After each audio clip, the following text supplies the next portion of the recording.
2010, when the new constitution was promulgated, one of the most exciting provisions in the constitution, Mr. Speaker, was Article number 10 that provided for national values.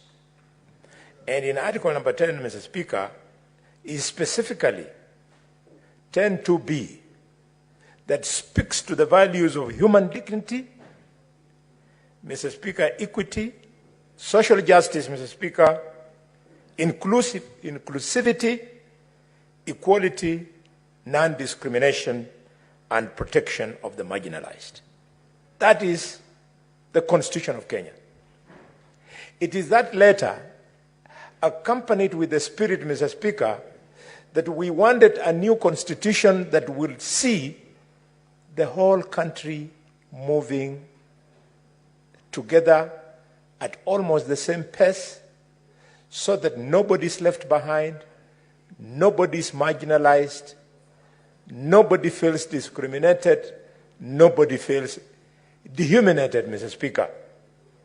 It is sad that 8 years later, that when I sat in this house, and I think former Minister for Interior Security,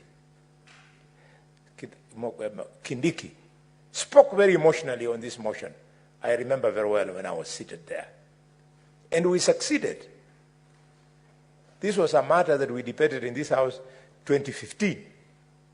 We succeeded, and the national government agreed that this process takes place. Nothing that we can call closure has taken place at this time. I would like, Mr. Speaker, to appeal to this House. We all support this so that the discrimination, the marginalization visited on the counties of Lamu, Isiolo, Tana River, and Tharaka Nithi and Nyandarua should be something of the past. Mr. Speaker, the case of Tharaka Nithi is really a sorry state. These were people who are living very well under the defunct local authority of Meru, and when they saw the new constitution, they thought they had been living under the Holy Spirit, under John the Baptist, and now the Holy Spirit had arrived. Now the Holy Spirit has arrived in the rest of the country, but in Tharaka Nithi, they would not be blamed if they have changed course from Christianity to something else. Mr. Speaker, it's a pity that if you go to a place like Tana River, I think the governor operates from some house. I don't know whether it is Mungatana. I don't know whether it's Senator Mungatana's house or whose house it is. It cannot be right. Mr. Speaker, my third contribution to this is, what was the vision? The vision is not what is going on now. If you go to a place like Mandera, where the chairman of this committee was governor for 10 years, because he was proactive and visionary, he's built a very good county headquarters. Mr. Speaker, if you go to other counties, like Kakamega, they have built something that looks like a county headquarters, not a county headquarters. The original spirit was, Mr. Speaker, that we standardize what a model county headquarters would be, a model county assembly would be, a model of governor's residence would be, and so on and so forth.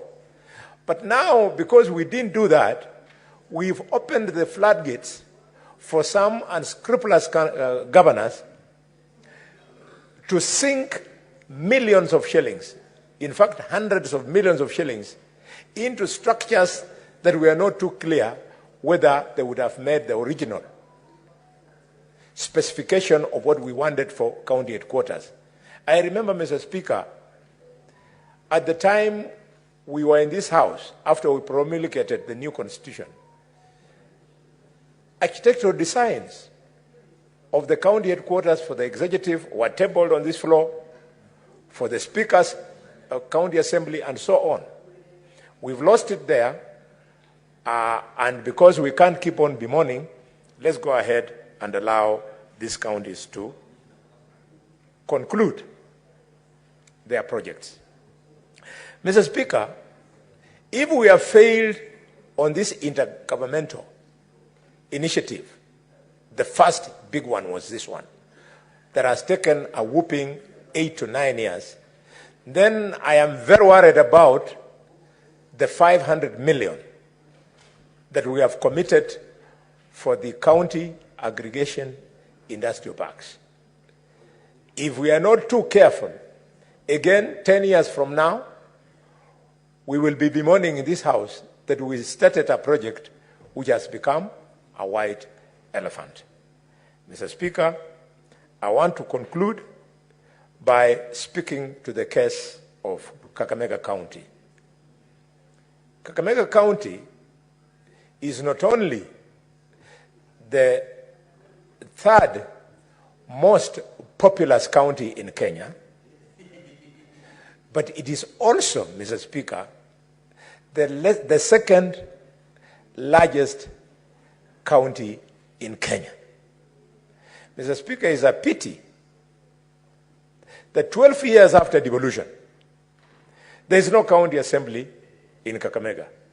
I had an opportunity of taking my colleagues to Kakamega, led by Chairman Ali Roba.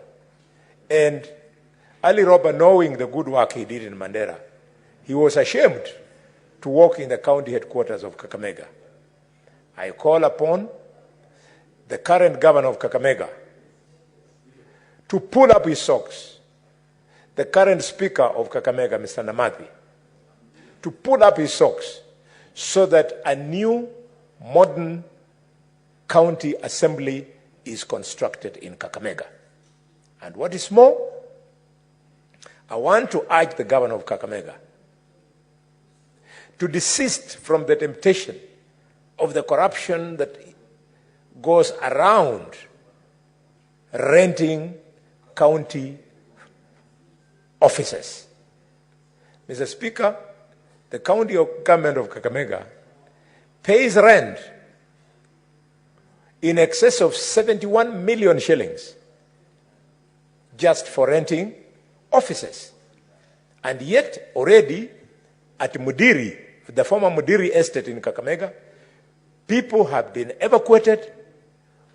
The governor said that his first project would be construction of the county headquarters. It is now 2 years. We're starting to wonder whether the governor will actually exit in 2027 when he has constructed or not. I want to urge him, this should be a priority so that the people of Kakamega do not keep on losing millions of shillings in paying for rent to offices of private people who have no interest in devolution, who are sitting there hoping that the governor fails in construction so that they continue collecting money. Mr. Speaker, Madam Speaker, the matter is so crucial to the people of Kakamega that when the Gen Z came out into the streets of Kakamega, they went straight to those private offices. They didn't want to have them there and stoned them flat and banned county vehicles that were parked outside those rented premises.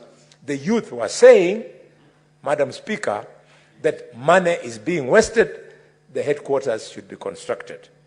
With those many remarks, Madam Speaker, I want to end my contribution by paying my condolences to the family of Caroline Shiramba, who was shot